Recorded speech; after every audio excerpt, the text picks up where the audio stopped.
Hello, my name is Kevin L. Powers, and I am the host of this weekend Something Wicked Events presents Edward D. Wood Jr. Tribute Weekend.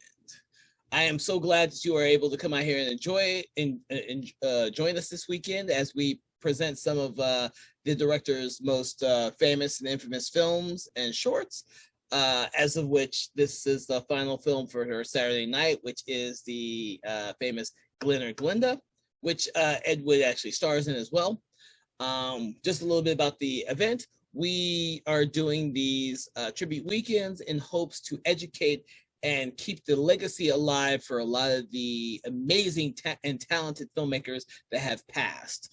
Some of their films have been lost to obscurity and through the years, but we wish that to invite people to come out and see these amazing films to hopefully keep the legacy alive for these people, as well as to keep fans abreast of all the different types of genre filmmakers that have made an impact on the industry and on future generations.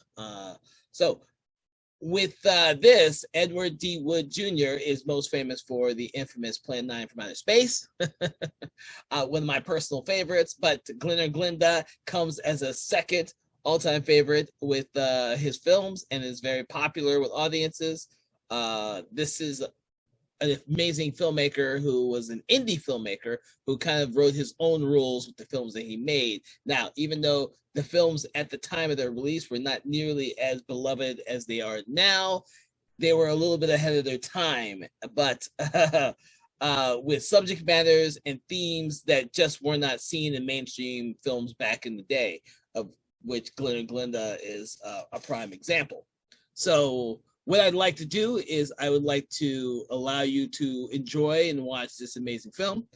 And if you enjoy this film, I want to encourage you to go out and purchase the film for your own digital or physical library, because your continuing patronage to these filmmakers is how we keep their legacies alive and to keep pushing these films into future generations. So please support the indie filmmakers out there, and be on the lookout for other tribute weekends that we have. We are working on a Barbara Steele and a Bela Lugosi one for later in the year.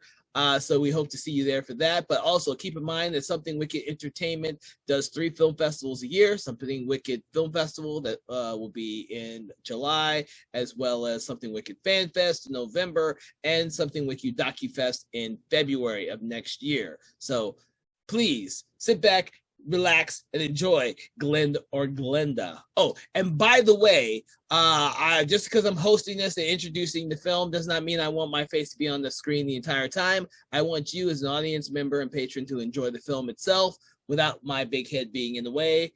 I may jump in and out from time to time just to relay some information that I might have about the film, but please, this is all for you to enjoy it like it was meant to be, except for on a small screen. So without further ado, let's get started with Edward D. Wood Jr.'s GLEN or GLENDA.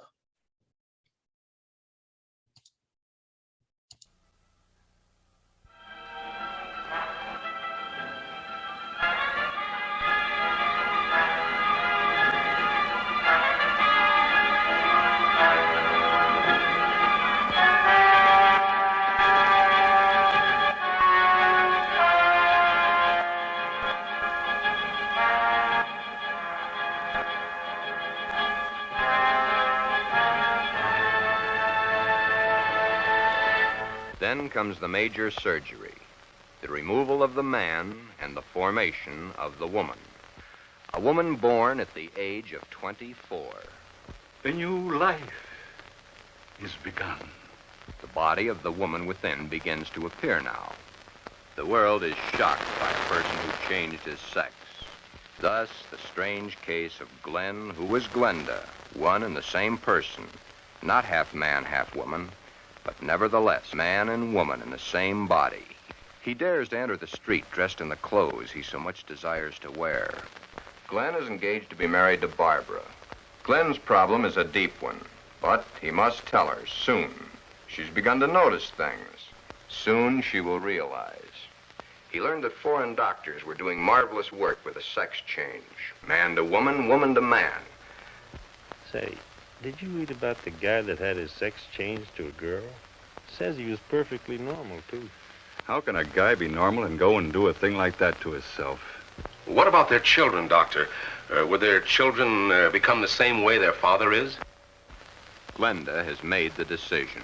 If the newspapers had not gotten hold of the story, it would have gone untold, unnoticed as so many others in medical history. Why is the modern world shocked by this headline? Why? Do you realize what would happen if every man in the country that wanted to wear women's clothes or felt like a woman went to their doctors and wanted a sex change? Glen and all the hundreds of thousands of other Glens across the nation face quite a problem.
Man's constant groping of things unknown,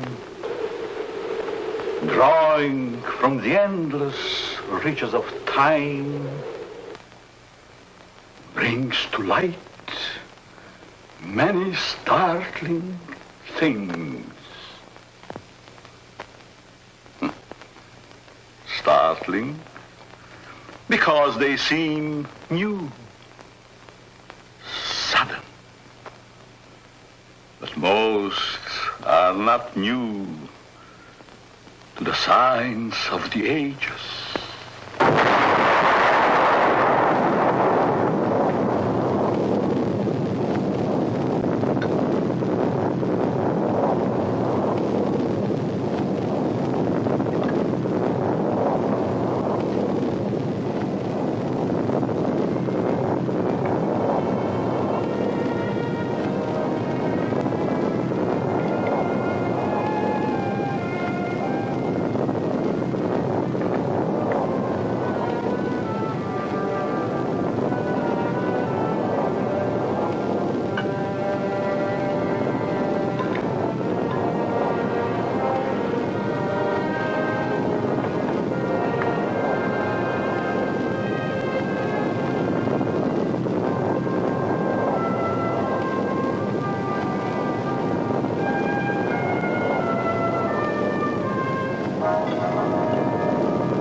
people,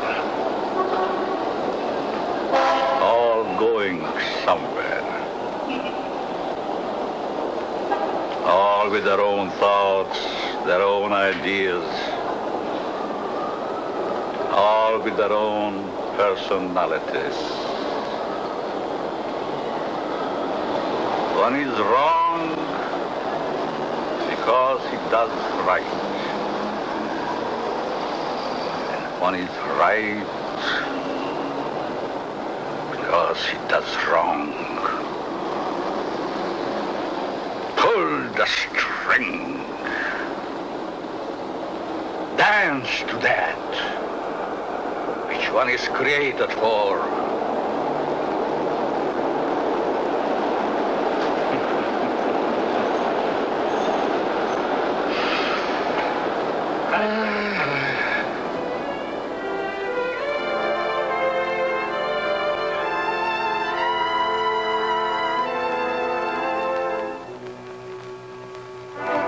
A new day is begun.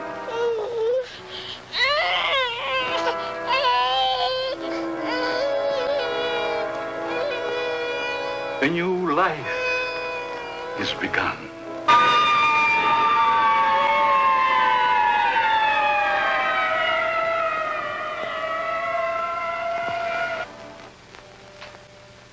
A life is ended.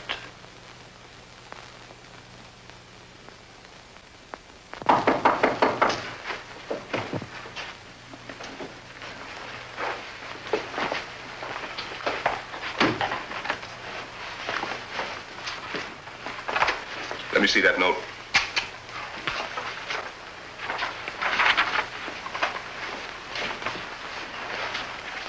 The records will tell the story.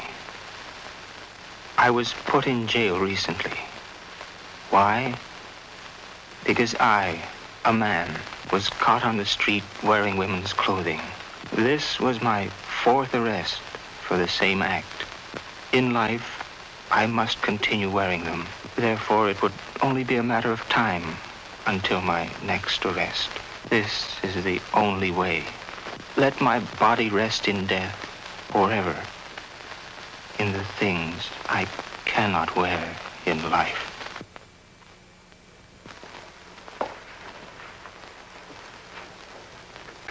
Inspector Warren is here to see you, Dr. Alton. Oh, yes. Show him in, Miss Stevens.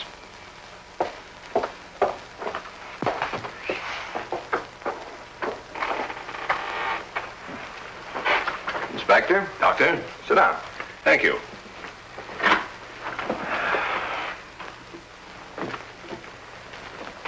You're a very busy man, Dr. Alton, I know.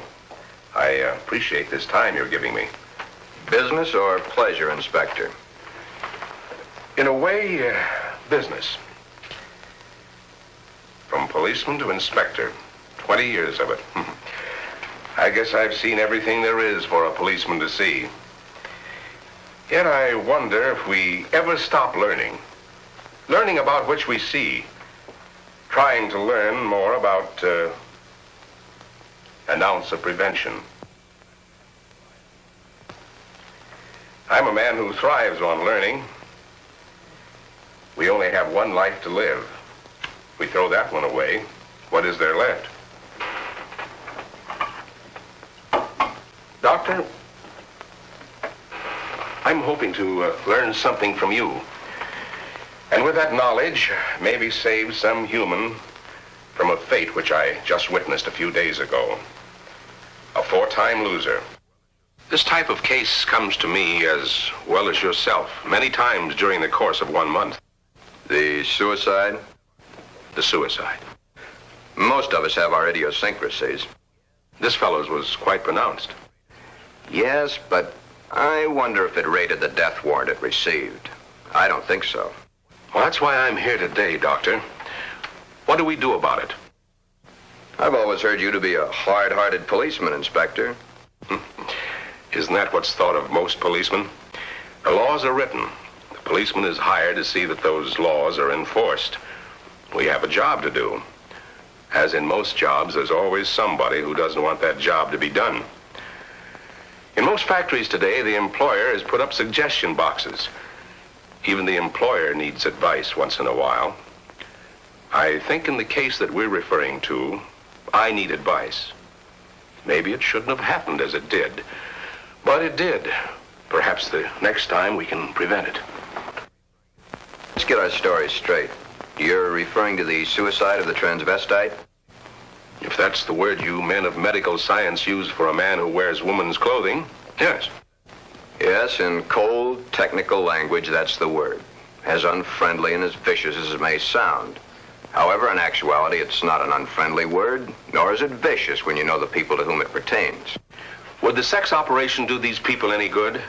I understand you were quite prominent in a case that hit the headlines a few weeks ago. In some cases, yes, others, no. Well, the papers certainly had a field day with that one. Strange as it may seem, even though it was a field day, as you so aptly put it, it's not a new story. Sex change has been performed many times. Those whose sex can be changed, they're the easy ones. But what of those who so desperately want to be of the opposite sex, yet can't change their sex? Such as was the case with Patricia, the suicide. I'd like to understand this, Doctor, as best you can tell me. You can only fully understand the sex change by taking two entirely different cases. Two men with exactly the same background, from childhood to manhood and on to their own decisions and destinations. I'd like to hear the story to the fullest. Only the infinity of the depths of a man's mind can really tell the story.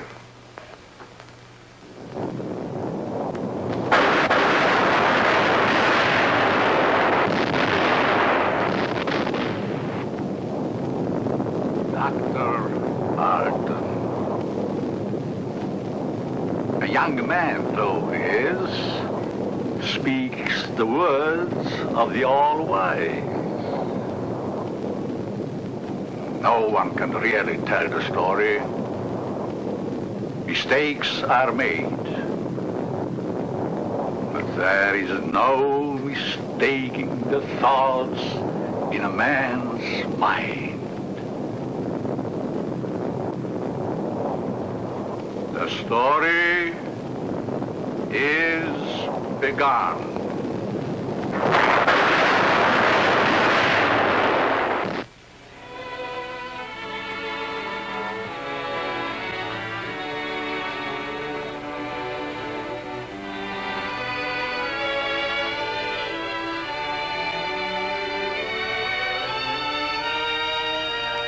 One might say, there, but for the grace of God, go I. Why is the modern world shocked by this headline? Why?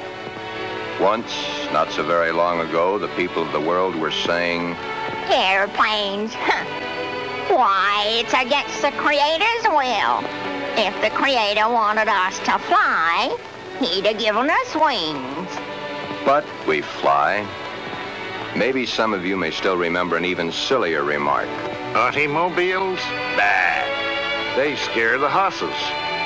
If the Creator had meant for us to roll around the countryside, we'd have been born with wheels. Silly? Certainly. We were not born with wings. We were not born with wheels. But in the modern world of today, it's an accepted fact that we must have them. So we have corrected that which nature has not given us. Strangely enough, nature has given us all these things. We just had to learn how to put nature's elements together for our use, that's all. Yet, the world is shocked by a sex change. If the Creator had wanted us to fly, he'd have given us wings. If the Creator had meant us to roll around the countryside, we'd have been born with wheels. If the Creator had meant us to be boys, we certainly would have been born boys. If the Creator had meant us to be born girls, we certainly would have been born girls. Are we sure? Nature makes mistakes. It's proven every day. This person is a transvestite, a man who is more comfortable wearing girls' clothes. The term transvestite is the name given by medical science to those persons who wear the clothing of the opposite sex. Many a transvestite actually wishes to be the opposite sex. The title of this can only be labeled Behind Locked Doors. Give this man satin undies, a dress, a sweater, and a skirt, or even the lounging outfit he has on, and he's the happiest individual in the world. He can work better, think better, he can play better, and he can be more of a credit to his community and his government because he is happy. These things are his comfort. But why the wig and makeup? He dares to enter the street dressed in the clothes he so much desires to wear, but only if he really appears female. The long hair, the makeup, the clothing, the actual contours of a girl. Most transvestites do not want to change their life, their bodies. Many of them simply want to change the clothing they wear to that is worn by the opposite sex. Glenn is engaged to be married to Barbara, a lovely, intelligent girl. Those fingernails have got to go. You know, I didn't realize they're as long as they are. My goodness, they're almost as long as mine. Maybe even prettier. We'll have to paint them sometime just for the fun of it. We'll trim them. That's for sure. You know, honey, you've invited me to dinner so many times in the last couple of months. It's almost like we're married already. I wish we were, darling. It's been a long year. For both of us. But now, my studies are through, college is concluded, and I'm free at last. Free? For the time being. Huh? Oh. How about joining me for an after-dinner drink? The living room? Mm-hmm.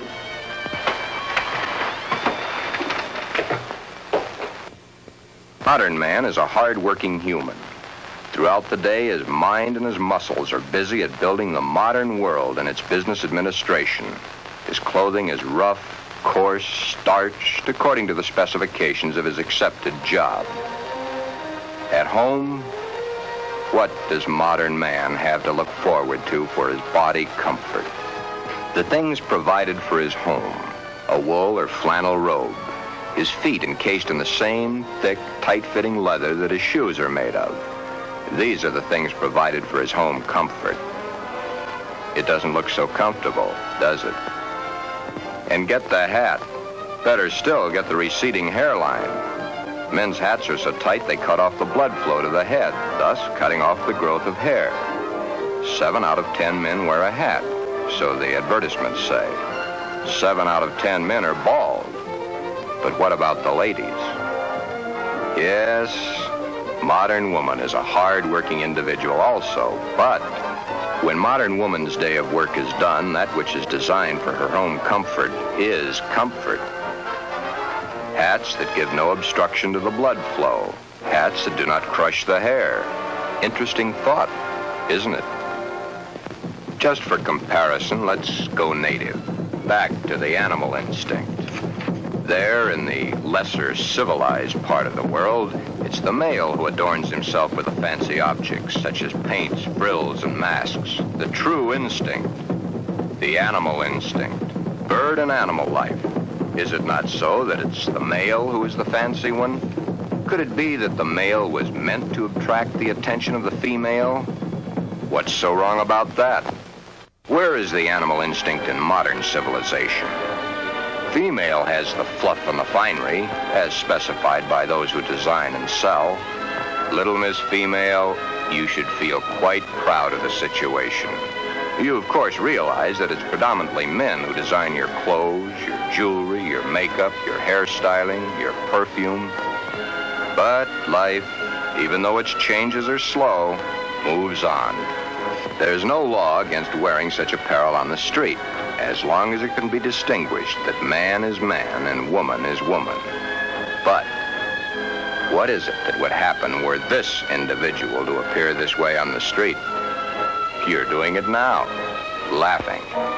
Yet, it's not a situation to be laughed at. Thus, the strange case of Glenn, who was Glenda, one and the same person, not half man, half woman, but nevertheless, man and woman in the same body, even though by all outward appearances, Glenn is fully and completely a man.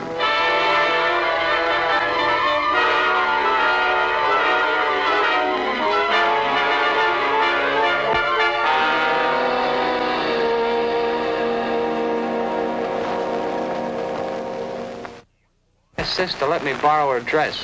You want to borrow your sister's dress? What for? I want to wear it to the Halloween party. There are names for boys who go around wearing girls' clothes. Oh, don't be silly, darling. You go ahead and wear your sister's dress, Glenn.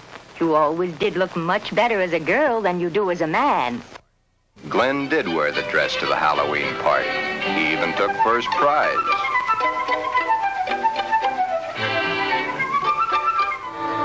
Then one day it wasn't Halloween any longer.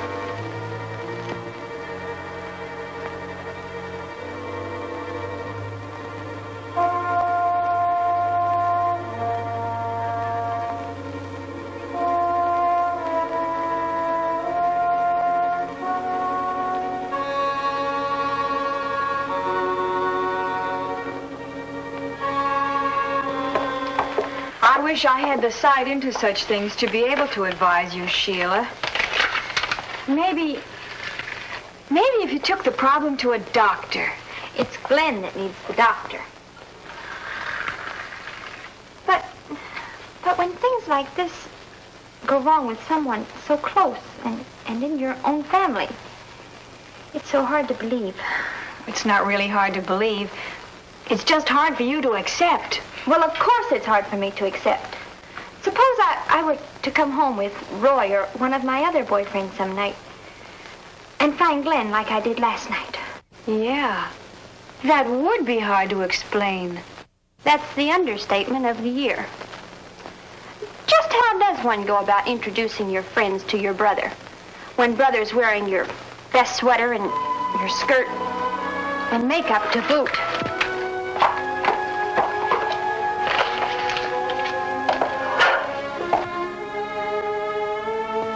Glenn is not a homosexual. Glenn is a transvestite, but he is not a homosexual. Transvestism is the term given by medical science to those persons who desperately wish to wear the clothing of the opposite sex, yet whose sex life in all instances remains quite normal. Would you be surprised to know that this rough, tough individual was wearing pink satin undies under his rough exterior clothing? He is. Then there is your friend the milkman who knows how to find comfort at home.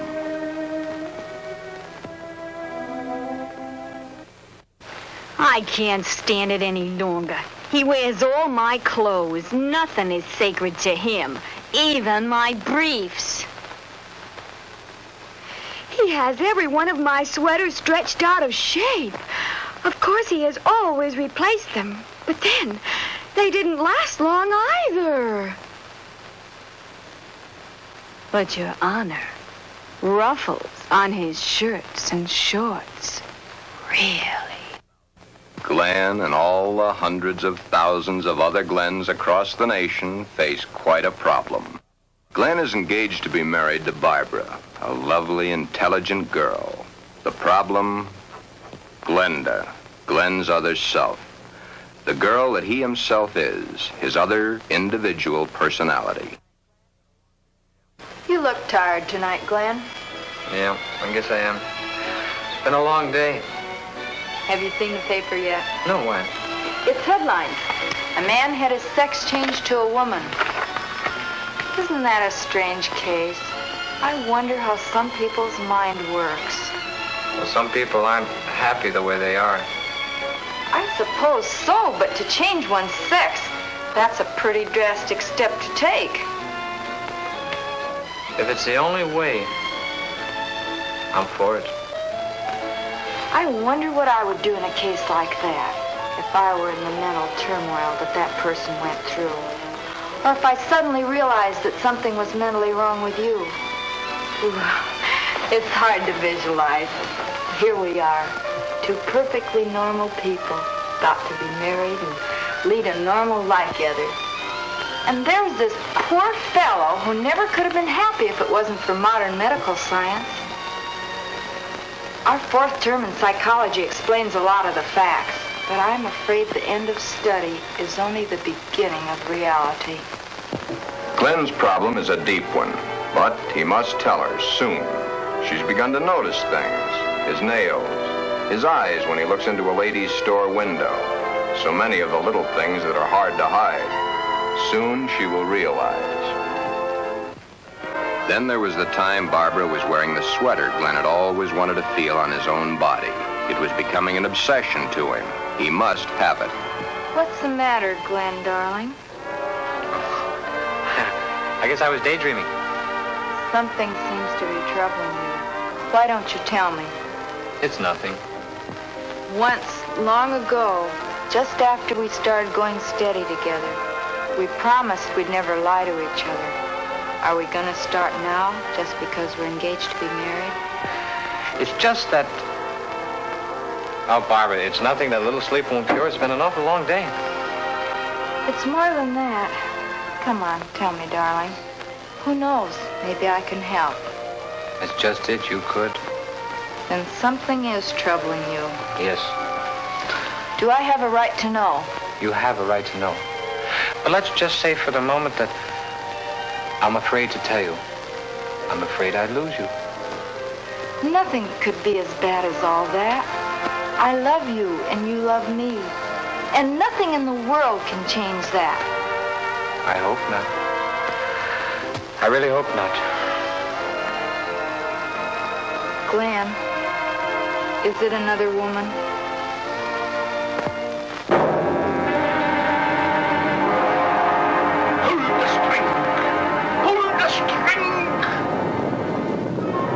Mistakes made.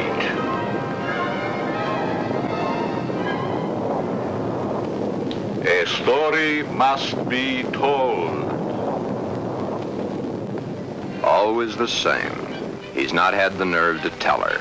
But he must soon come to some conclusion or forget the marriage. Should he tell Barbara of his Glenda now, before the wedding, or hit her between the eyes with it after, when it might be too late for either of them?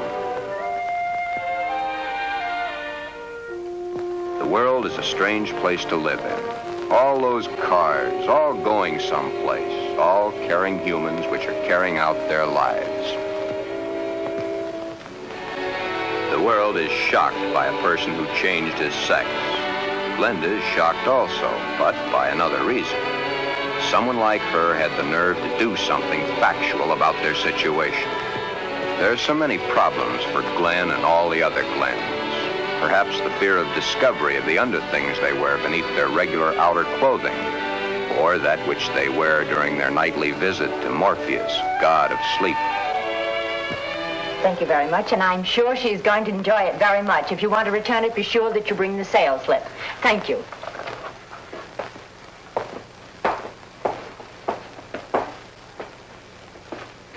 Can I help you, sir? Yeah. Let me see a 90. Oh, well, what size? 12. The color, the material? Black? I'm very sure. Just a minute. Well, we have this here. Would you like that? Something like this? Has lace? Yeah.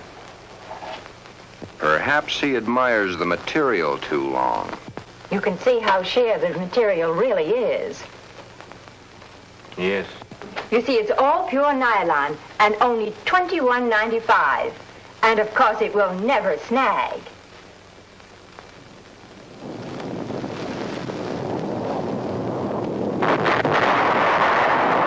But Glenn and Glenda and all the Glens and Glendas have an even bigger problem.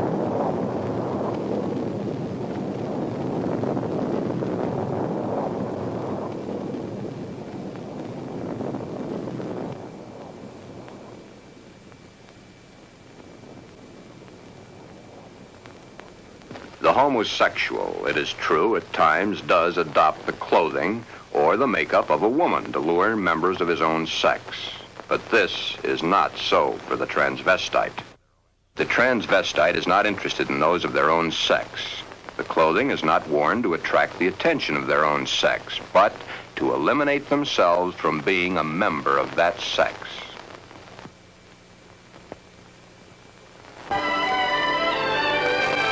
Hi, Joe. Hiya, Jack. Monday again. You know, I think Monday is about the worst day of the week. A perfectly wonderful weekend, then back to the sweatshops. Too bad he was born to work. Say, did you read about the guy that had his sex changed to a girl? Says he was perfectly normal, too. How can a guy be normal and go and do a thing like that to himself? All the same, it must take a lot of guts to pull a stunt like that. That's a problem I don't ever intend to face. Maybe it's a problem we should all face. I don't get you. Just think of the unhappy life. The miserable time this world of ours must have given that poor guy. I still don't get you. Now, here is a guy who wanted to be a girl. Supposing there had been no way to change his sex. You sound as if you're really head up on this thing. I guess I am. Do you realize what would happen if every man in the country that wanted to wear women's clothes or felt like a woman went to their doctors and wanted a sex change? Of course. That's why I say perhaps society should be a little bit more lenient with them. Maybe society should try to understand them as human beings. Another day done. Thank goodness. See you tomorrow, Jack. Yeah. So long, Joe. Until tomorrow.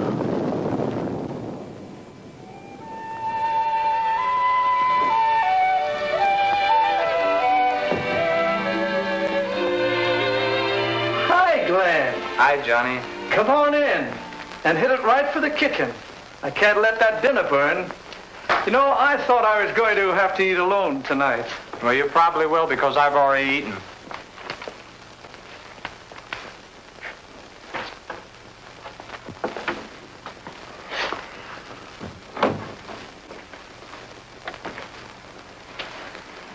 What's up? Nothing much. Say, you really look down in the dumps. I guess I got a problem. Haven't we all? I mean a real problem, one like I've never had to face before.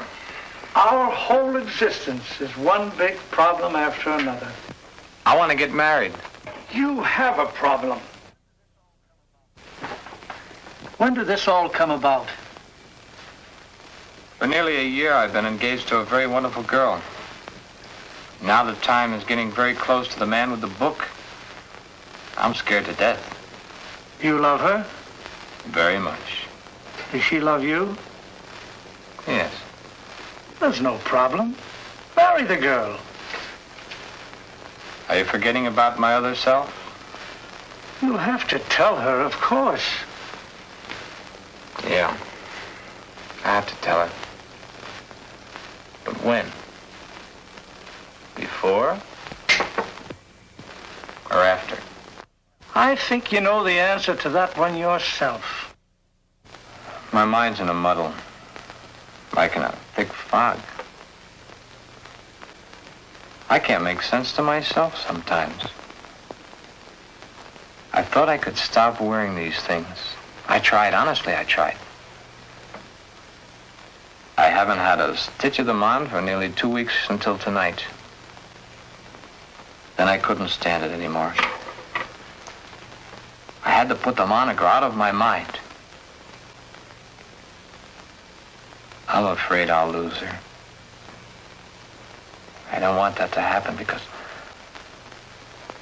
I really love her. Okay. Here's a story from fact. Johnny tells his story. He had not too long ago been married himself. He had kept quiet about his transvestite desires in the hopes that the new wife would never discover it. However, one day, the little woman came home unexpectedly an hour early.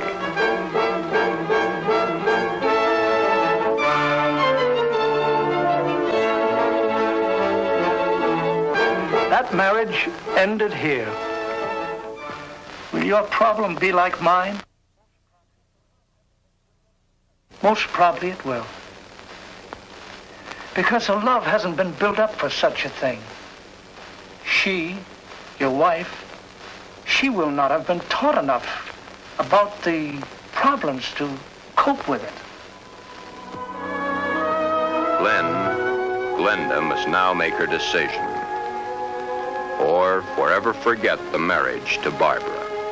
Glenda should consult a competent psychiatrist, but then very few transvestites wish to change their strange desires. This is their life. To take it away from them might do as great a harm as taking away an arm or a leg, or life itself. Many even carry their transvestite desires to the grave with them. Yes, it is a problem. But Glenda, remember back almost a year ago when Glenn and Barbara accepted each other? Okay. That's the 6th time you've said goodnight. I guess it is. Look. Come on over here a minute. What is it? Never mind, just sit down.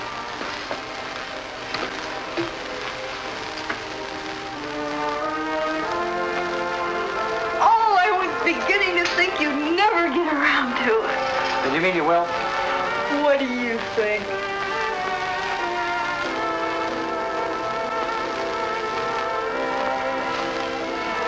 When? I must finish college first. It's only 7 months to go. Well, now, that's hardly long enough for you to get a trousseau together. How would you know about such things?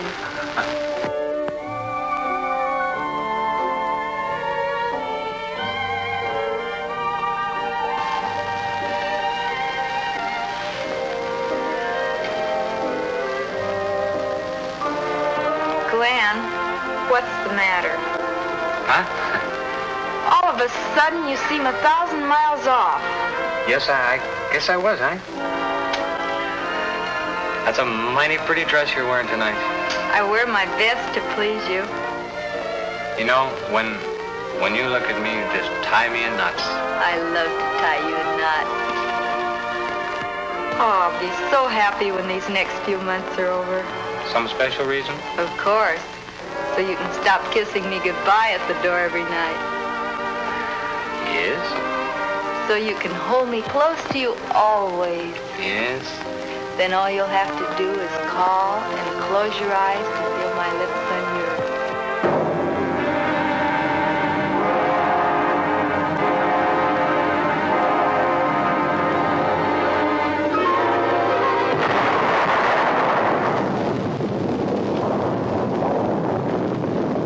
Beware. Beware. Beware of the big green dragon that sits on your doorstep. He eats little boys, floppy ducktails, and big fat snails. Beware. Take care. Beware.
me, dragon. Do you eat little boys? Puppy ducktails and big fat snails? Puppy ducktail, puppy ducktail, puppy ducktail. Everything nice, everything nice. Ha ha ha, puppy ducktail.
of the big green dragon that sits on your doorstep.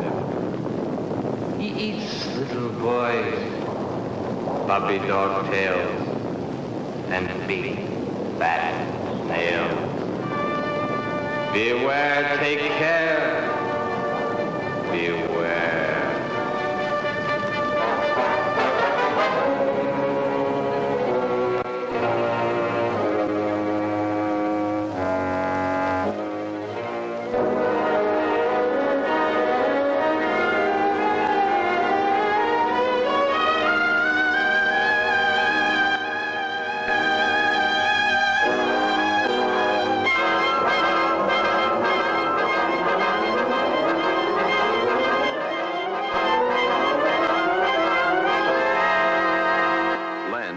GLENDA has made the decision. Glenn has decided to tell Barbara of his dual personality. To tell her of the nighties and negligees, the sweaters and skirts, the robes and dresses, the stockings and the high-heeled shoes, the wig and the makeup. All that goes to make Glenn into Glenda. He tells Barbara he cannot cheat her of the knowledge that she, as his fiancée, should possess. All the facts. He tells her softly, hurriedly at first, then slowly as he becomes more technical. His hands move to caress the smooth material of her Angora sweater, which he has so long and so desperately wanted to put on his own body. He tells of this to her, and she looks to the sweater and to his hand. Then, when it is all over and that much of the story he knows is told, Barbara is not sure of her own thoughts. That's about it, darling. I wanted to tell you for a long, long time, but just couldn't bring myself to do it. I've been too much afraid of losing you.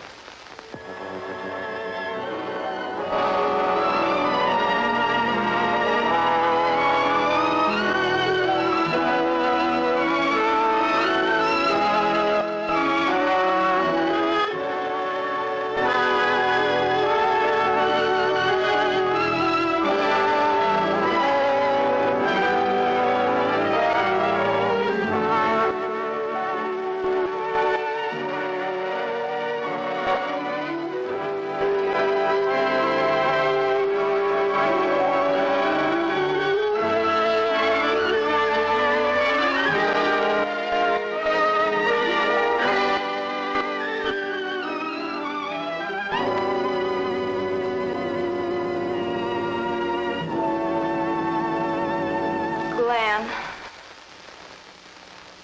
I don't fully understand this, but maybe together we can work it out.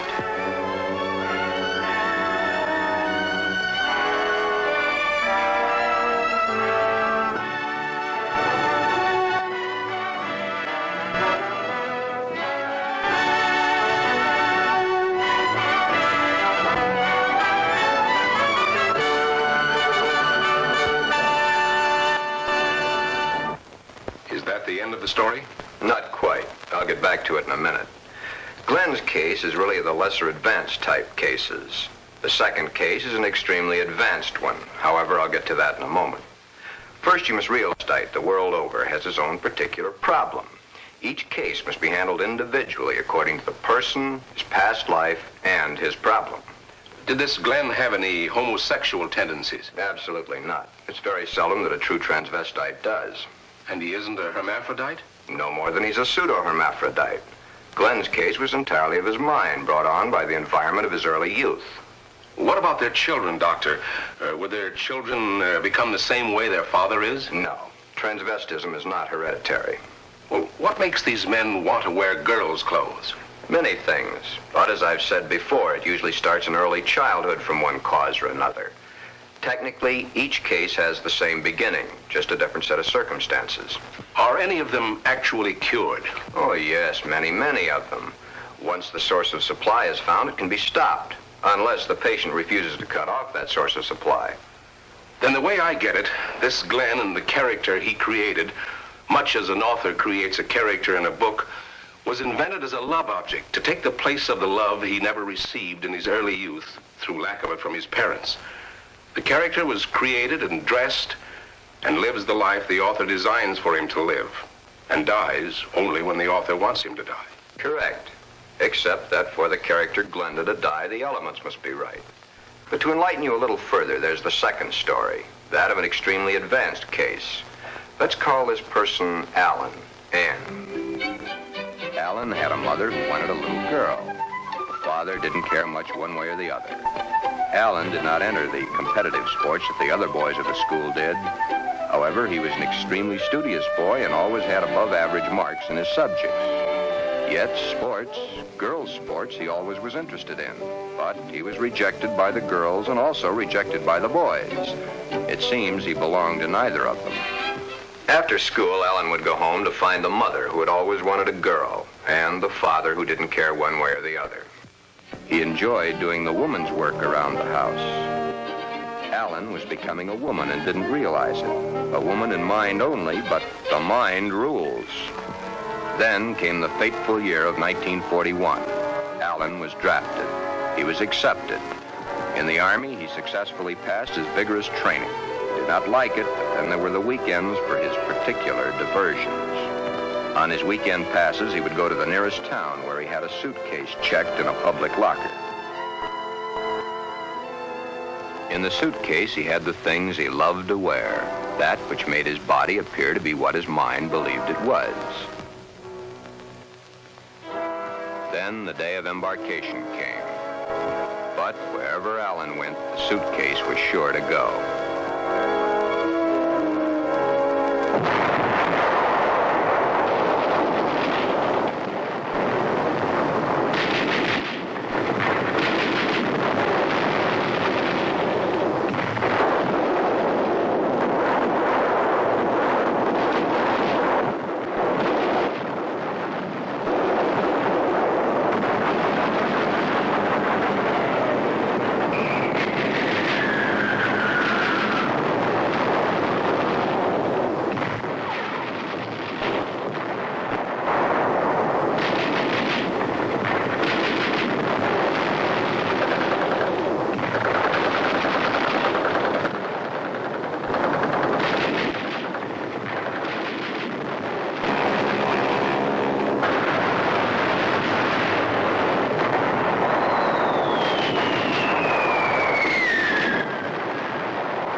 As quickly as it had begun, the war was over. Alan came home. Alan had learned all the terms directed at men like himself, but no one had found out his aversion. He was honorably discharged from the service at the end of the war. He had received the Silver Star and the Bronze Star for gallantry in action. While he was in an Army hospital recuperating from a wound he had received in New Guinea, he learned a very interesting fact. He learned that foreign doctors were doing marvelous work with a sex change, man to woman, woman to man. Shortly after his separation from service, Alan came to me for advice. There followed many long sessions with my clinical reports and the reports of eminent doctors. It had been found that Alan was really a pseudo-hermaphrodite. A hermaphrodite is one who has the organs of both the male and female in plain sight. A pseudo-hermaphrodite is one who has one perfectly formed organ of either sex and one imperfectly formed one that's difficult to detect. Alan was of the latter.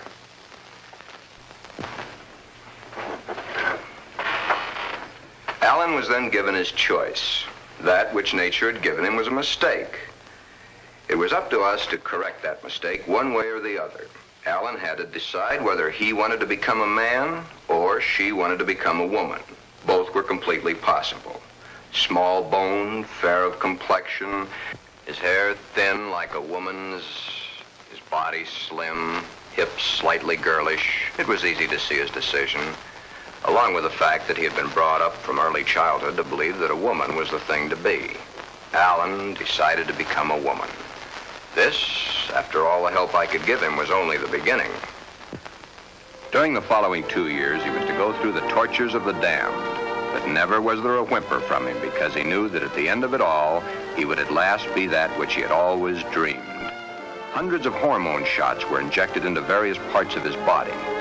Alan's face was worked on with plastic surgery to smooth out the female elements.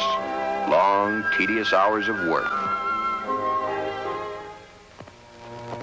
The big day, or the starting of many big days, for it was to take many.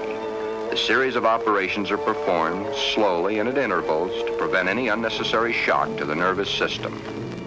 Still, the hormone shots continue. Day after day, week after week, month after month.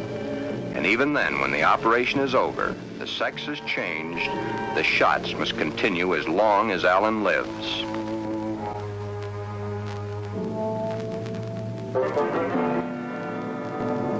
First, the breasts are brought out. The body of the woman within begins to appear now.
In time, Alan is Anne, a very happy, lovely young lady that modern medicine and science has created almost as a Frankenstein monster.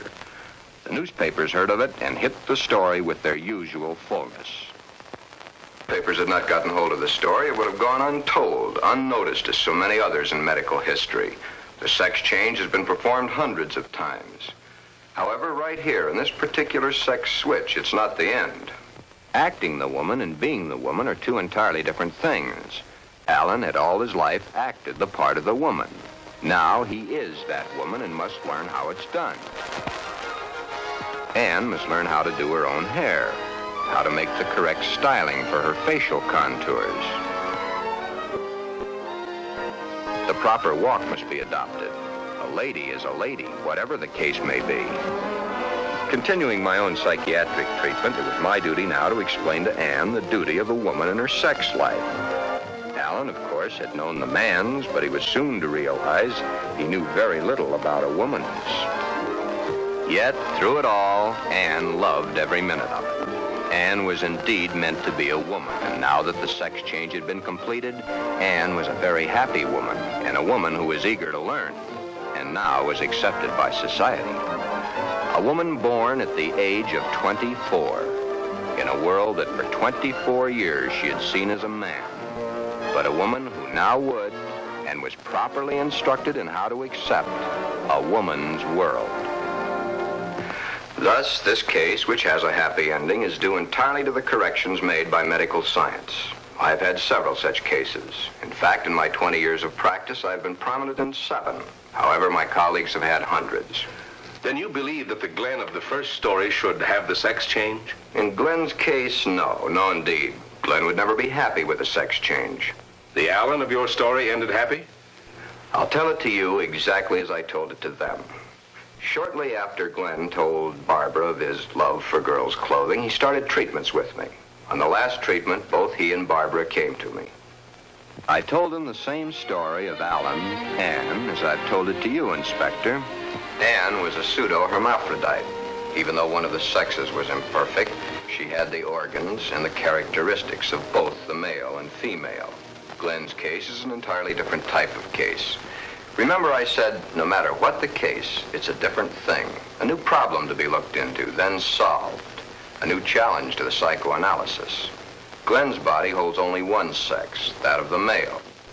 In all our talks, I've learned these pertinent facts. Glen's father had no love for his son. His father wanted Glen to be a football hero or a baseball player so that he could brag to his cronies down at the corner saloon as his cronies bragged to him about their own sons. Thus, the ruse of Glen's fictitious character. He invented it when he could find no love from his mother and no love from his father. His mother had hated her own father. Glen reminded her of her father. Therefore, she gave all her affection, love, and attention to her daughter. Glen then decided also to become a daughter. Glen, you can kill this fictitious character of yours anytime you wish. For your happy ending, it's the only way. Then you think I can kill this second character by transferring her qualities to Barbara? Exactly. But as the author and his character, the elements must be right. It's up to you, Barbara. You must take the place, give the love, and accept the facts that Glenda has always accepted. If you love each other as you now believe you do, well, it'll be a hard job, but you'll enjoy doing the job. Should I let him continue to wear girls' clothing? Or should I put my foot down? If you put your foot down, you'd only go behind closed doors.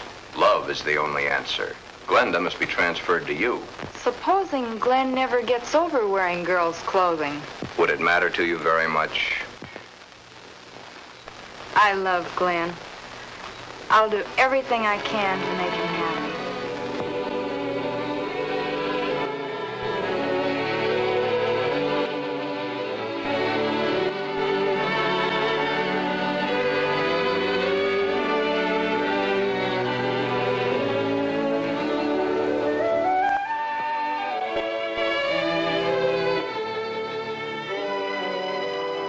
The end is only the beginning. Time passes. Soon, due to a happily married life, the remembrance of the psychiatric treatments, and Barbara's love and understanding, Glenda begins to disappear forever from Glen. Glen has found his mother, his little sister, his wife, and his Glenda all in one lovely package. Thus, Glen's case has a happy conclusion. Therefore, two entirely different cases, handled in two entirely different ways, have a happy ending. Yeah, those two. But what of the hundreds of other less fortunate Glens the world over?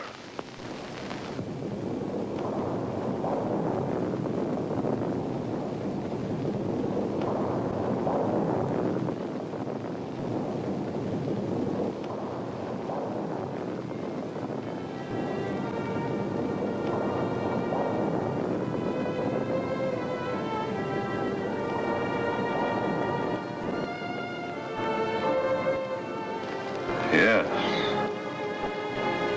But what of the others? Less fortunate Glens, the world over.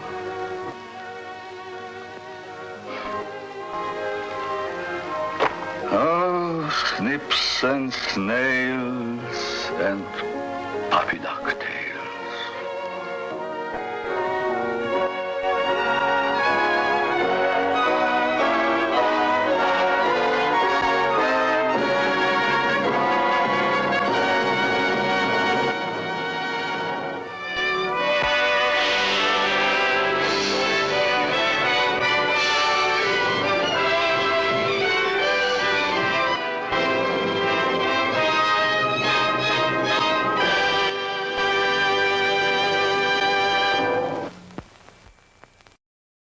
All right, there goes Glen or Glenda from the immortal Edward D. Wood.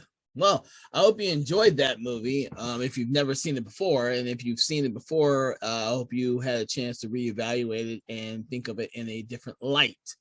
I know I have, because when I first saw it, I was much younger, probably in college, and now it's 20 plus years later, and I get to reevaluate it and think of it in a different light, despite the fact that it is a really old and classic film from the 50s or late 50s.